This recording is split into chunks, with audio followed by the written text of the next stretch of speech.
Hi, and welcome back. This is Thinking Out Loud, presented to you here on the SaltWire Network. My name is Sheldon McLeod, and this is my opportunity to speak to the people behind the headlines, people who are perhaps influencing what's happening. And I know there was a lot to take in yesterday. In fact, lots of notes on the province's announcement about doing something to help move things along more quickly in the emergency department. And I believe it was the minister who said, we need emergency healthcare that's ready, responsive, and reliable. And I really love Bruce McKinnon. He's so good at what he does, and he captured a moment in a way about what's taking place here. Fix healthcare election promise, with a priest giving last rites and Premier Tim Houston standing at the bedside. It's, part of the evocative imagery that he does so well. To talk a little bit about what's going on, and perhaps there's a very interesting piece as well on SaltWire talking about how many people saw this coming. We want to talk a little bit more about this. Dr. Leisha Hawker is the president of Doctors Nova Scotia. And thank you very much for joining me. I really appreciate your time today. Yes, thank you for having me. There was, prior to the government's announcement about changes, a summit, a healthcare summit that had been underway, had been planned, and that involved the people who make healthcare possible in this province, the organizations overseeing the people who make that possible. Were you at that summit, Doctor? I was not able to attend the summit, but our CEO from Doctors Nova Scotia was in attendance, so we did have representation from Doctors Nova Scotia. And I got a sense from speaking with Janet Hazelton with the Nova Scotia Nurses Union that everyone in the room seems fully committed to doing whatever it takes. And the Premier, again, saying, we don't need a turf war here. What's your assessment of the organizations and the people who are involved, invested, and are providing healthcare? What is your feeling about what they're going through right now with this crisis? Well, I think everyone's working as hard as we can to fix the healthcare system. Any boundaries or blockages that are in the way of change are being quickly removed. I think the government is engaging healthcare providers much more than we've seen in past years. And I'm quite hopeful that we will see effective change going forward. Now, the Premier had said, go like hell. And some folks felt that was a bit dismissive to the fact that people are working to their capacity. The system's what is really challenged right now. It's not the people. So what's your thought on that? The folks that are working in the system, whether it's doctors or nurses or other allied professionals, are all working as quickly as they can to see their patients and working to the best of their abilities. The simple fact is, we don't have enough health human resources. And unfortunately, that's not a Nova Scotia problem. It's a problem all across Canada as well. Did that comment in any way did it bother you at all when he said that? Did it really, and in any way affect you, how he said that? No, if anything, I can appreciate his sense of urgency, and I'm glad that the government does have that sense of urgency, because the healthcare crisis is an urgent problem. There was a comment as well that many of the changes that were announced earlier this week were based on input from the people in the system, and that there have been these healthcare tours, that there has been consultation with and collaboration with. And when the Premier says, the Minister says, we're going to have a doctor at helping with triage at emergency departments in Nova Scotia. You mentioned the human resource issue. How easy or how challenging will that be to make happen? Well, it could be challenging, at least initially, because to put a physician in the triage area, you're taking that physician from somewhere else. We can't just poof magically have a new physician appear. But if we bring in physician extenders, like we utilize physician assistants in ways that we've never done in Nova Scotia, or nurse practitioners as well, to see the folks that are the lower acuity triage levels, that would take more the burden off emergency department physicians to see patients. That's really more primary care work. But in my mind, that's still a short-term solution. The long-term solution is to have a family doctor for every Nova Scotian, where they have regular access to their physicians when they need urgent care. So same day, next day appointments regularly. I know a lot of people, even who have a family doctor now, still can't see their family doctor for about a month. So if you have something that's urgent, like shingles or a bladder infection, or your kid has strep throat, that doesn't really help you, and you wind up in the emergency department. There's a lot of talk about making building a situation where people can work to the full scope of their training and their ability. And it's one thing to say that, it's another thing to make that happen. And I think that may tie into, and perhaps you have a perspective that I don't, this idea that there are turf wars. We know that pharmacists can prescribe. There are prescribing RNs. Obviously, licensed practical nurses are part of this equation. How do we get everyone on side to help make the system work better? In my mind, there's plenty of work for everybody, and I don't think we need to have any sort of turf war. My only concern is when we introduce other providers expanding their scope, that we do it in a way that doesn't fragment or create more siloed care. So we need to do it in a comprehensive, collaborative way. I'm really fortunate to work at the North End Community Health Center, where I get to work to my full scope. I work alongside dietitians, nurses, nurse practitioners, mental health workers, and social workers, and we're all working to our full scope. That means when my patient comes to the clinic, they don't always see their family doctor, but they're seeing the right person at the right time, and they get wraparound services. There was an allusion to, or a comment about this new pilot project where there is a virtual care at the Emerge in a room. I had not heard anything about that. Some of the other people I've spoken with in healthcare have not either. Did you know about that process or that program? Yeah, I've heard some very positive feedback about that, and it does reduce the wait time for the less acute issues. But again, that I would say that would be a short-term solution, because those lower acuity issues, if everyone had a family doctor, could be completely diverted away from the emergency department and could be handled at community health centers. You talked about collaboratively working within an environment, and we had a collaborative emergency room situation set up in parts of the province under previous government, and that seems to have not necessarily been picked up on by subsequent governments. Is that a model that you can see perhaps working in more rural areas, in other communities where there is a lack of available staff? We have seen from other jurisdictions the benefit of utilizing physician extenders, whether it's physician assistants, nurse practitioners, pharmacists, or advanced care paramedics. And the more we utilize everyone, so everybody's working to their top of their scope, the better access Nova Scotians will have to healthcare. There's some knowledge people have, but I think there's not the political will to make it happen. That if you look at the documentation, and it's been done in the past, based on requirements and based on the number of patients who are seen, there are emergency departments that might be, maybe not now, but at one point would be open 24 hours, but yet there are no patients being seen.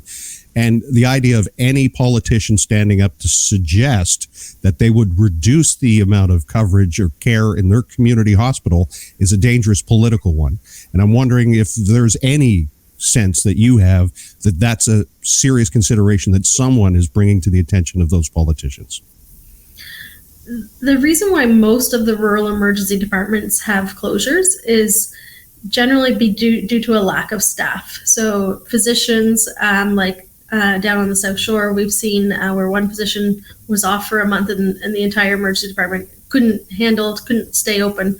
We also have nursing shortages too, where sometimes we'll have to have bed closures in hospitals or closures of emergency departments. So again, a lot of it comes down to is a health human resource issue. So the more we train, I know the government made a recent announcement training more paramedics, and I think that will be really helpful. And we need to train more nurses and doctors and retain every healthcare provider that we train locally.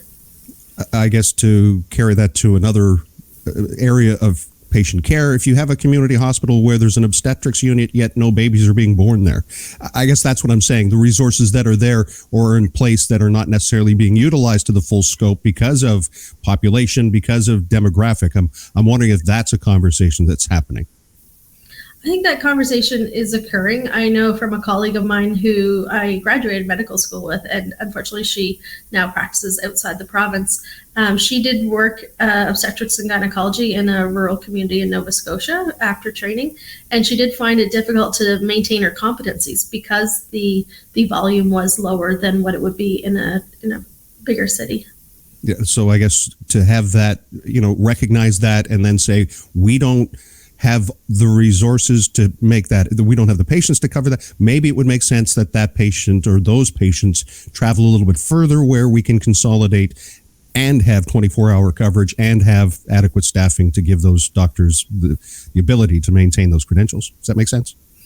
Yes, with obstetrics, it's difficult because you never know when babies are going to be born, but Right. there is possibility to have more care close to home with other surgical specialties where they could, have an ortho day, for instance, where the orthopedic surgeon might actually come from out of town, from a larger center to a more rural center. And I know that does occur in some parts of our province currently. So we need to look at outside the box, different ways that we can make sure that people are getting services close to home as best as possible, but also working in a way that it's efficient.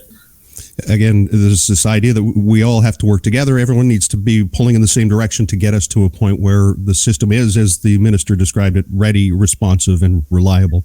And the Nurses Union will tell you hospital care is nursing care. That if you're there and you have surgery and you're staying in the hospital, it's because you need the care of a nurse. But that there are so many employees, so many parts of that system where it's Monday to Friday, 9 to 5, and that doesn't make sense in an environment where there's a need for 24/7 care. Any thoughts on that, and perhaps how that might impact the way that services are delivered, if we can then perhaps bring other people into that conversation? I think the issue right now with the nursing shortage is that I've heard from some nurses that they're being, constantly asked if they try to take time off, can you come in and cover this shift? Or they're going home at the end of a shift and being asked to cover another shift. And I really worry about burning out the staff that we have right now. It really comes down to recruitment of more nurses and other healthcare providers, and retaining everyone that we do have, and respecting our nurses and staff, and making sure that they can achieve work-life balance. Because without work-life balance, we're going to have a really hard time recruiting others. Yeah, you mentioned the supports the government announced in regards to recruiting and helping more paramedics enter the field. I don't know what your thoughts are on giving more opportunity for more people to become nurses, but there's a lag. Training a doctor takes time. All of that means if we're all everywhere in this country is suffering from a human resources shortage, that we have to figure out some way of doing that. Do you feel there's an appetite to bring in care providers from other parts of the world? I know the government has talked about that, but it's a licensing issue. Is the board of college or the College of Doctors and Surgeons or physicians who sign off on that? So I'm wondering if that's something else that perhaps we could do to help. There has been significant headway in terms of recruiting outside of the province and outside the country. So the college has made some recent changes, and Doctors Nova Scotia, the college, and other stakeholders have come together to develop an onboarding program so that when we do recruit, we're able to retain those from outside the province that we've recruited. Unfortunately, in the past several years, we've seen many physicians, particularly from the UK, for example, that we've recruited, but after a few years, we've been unable to retain them, and we need to look at why that is. So we need to make sure that both the physician is grounded in the community as well as their family, and they're supported so that they can succeed and feel welcome, and that they're doing a good job in the community. That way we can hold on to them. We've also seen the government recently announce 10 new residency positions for family medicine for international graduates that have connections to Nova Scotia. I know one international graduate who's been trying to become a physician in Nova Scotia for about 5 years now. And I'm really hopeful that she gets one of those spots. But I know there's many, many international medical graduates, and it's quite competitive. And we need to make sure that everyone that does get those residency spots for international graduates, that at the end of the residency program, they're ready and prepared to practice in any part of the province. Dr. Leisha Hawker, has the system collapsed? Is the intensive care situation in intensive care right now? I think that's a good way to put it, yes. And the emergency department, the issues that we've had and the tragedies that we've seen in the last few weeks, it's a canary in a coal mine. The way the emergency department is able to function, it demonstrates the difficulties that the entire system is under. The system is under significant strain right now.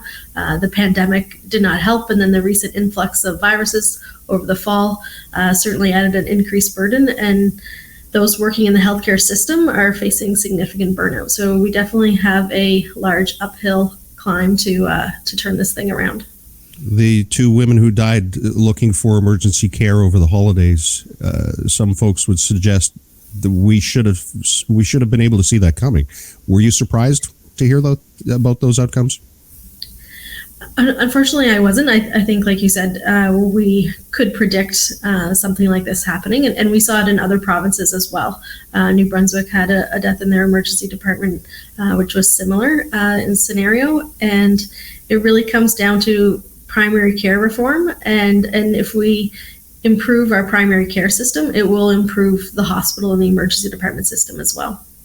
I found previous presidents of Doctors Nova Scotia were on the optimistic side. I'm wondering on your thoughts when it comes to where the system needs to go, where we're at now. Do you have faith that this idea we can fix healthcare is something that can happen? I have faith that we can fix it. I don't know how quickly we'll be able to fix it, but I am reassured that the government is taking this very seriously. It is their top priority, and they are keen to work as hard as they can and spend the dollars that are necessary to repair the system. And we don't have to tear it down and rebuild it? No, I don't think so. I think we need to look at the ways that we're doing things and not just try to keep doing the same thing over and over again, but looking at ways that we can create more efficiencies in the system though. And just as we conclude, is there anything else that I didn't ask you that you think is important right now to say, given what we've just gone through and the fact the government has announced these changes? What I would say to listeners is, if you do have an emergency, you still should be going to the emergency department. Don't let the long wait time be a barrier, because part of the issue sometimes is people wait at home quite a while before they decide to go to the emergency department. So if you're ever unsure if your symptoms are an emergency, you can call 811 to get advice from a nurse, and they are happy to guide you on whether or not you should be seeking care in the emergency department. Yeah, that's a tough one when you know people are going to wait for hours and hours and perhaps will not be seen or perhaps will give up and go home. Dr. Hawker, thank you so much. I really appreciate your time, and I always feel a little guilty taking a doctor away from her patients or their patients. So thank you for this. Thank you, and have a good day.